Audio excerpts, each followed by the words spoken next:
Hi everyone!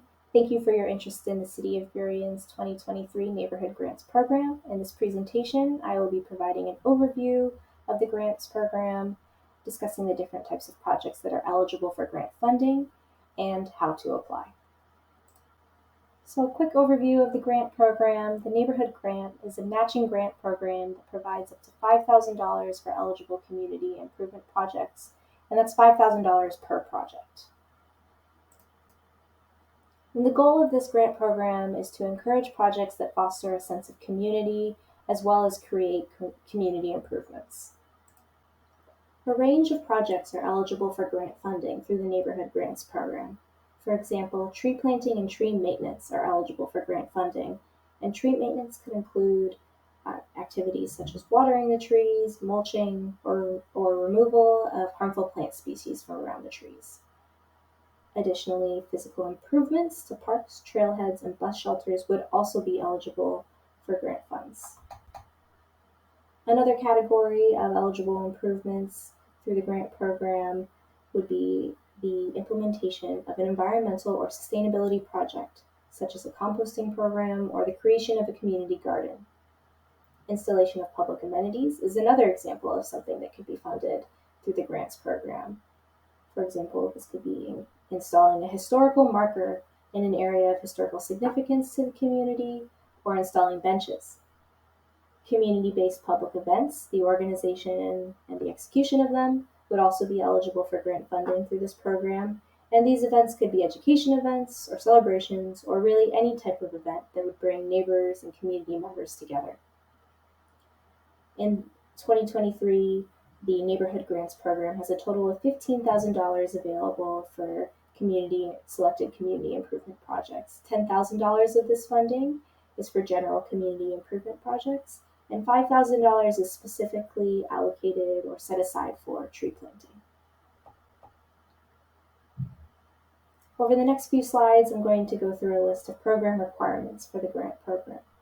First and foremost, this grant is a matching grant, which means there is a matching requirement.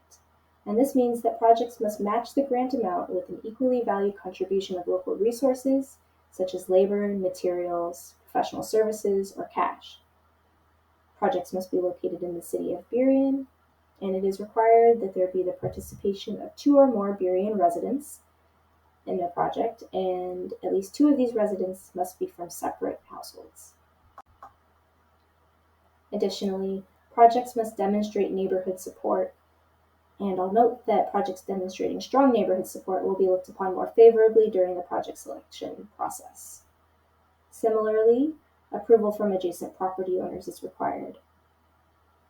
And it is required that neighborhood residents who will be involved with the project are involved directly in all phases of the project's execution and implementation.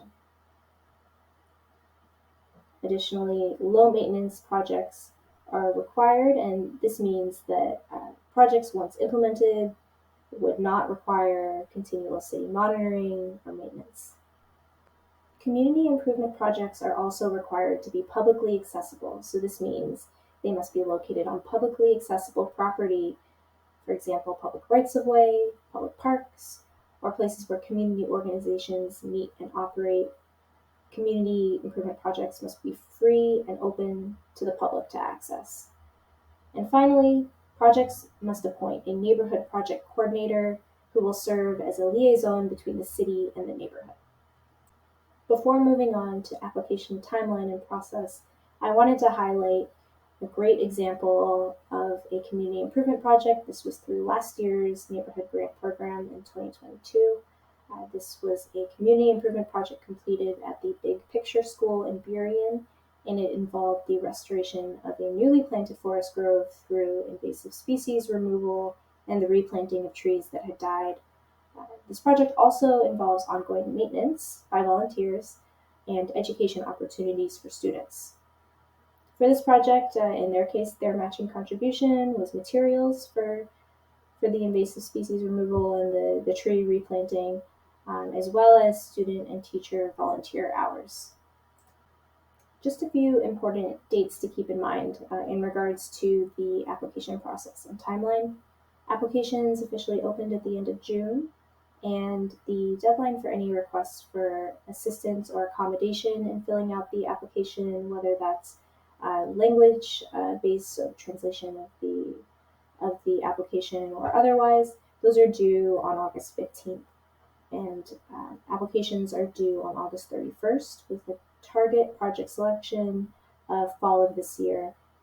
And project completion date for all projects should be the end of the calendar year or December 31st. Over the next few slides, we'll discuss how to fill out the application for the Neighborhood Grant Program. On page 1 of the application, we are looking for a few different pieces of information. First, we're looking for the applicant's information, and then if the primary contact person will be a different person than the applicant for the proposed project, we're looking for that person's information as well. There's a section called Project Site Information, which is really just the street address of the proposed project.